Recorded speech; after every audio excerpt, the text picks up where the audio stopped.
أقسام المد.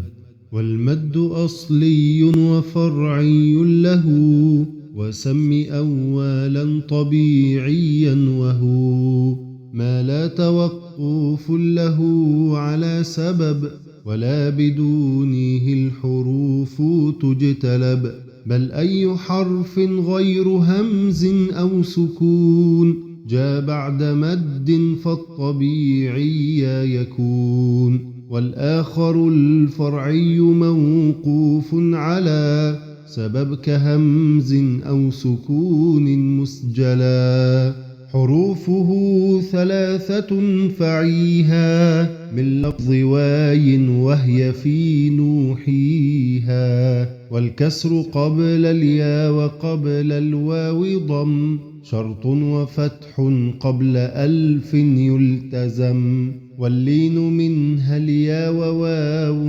سكنا إن انفتاح قبل كل أعلنا.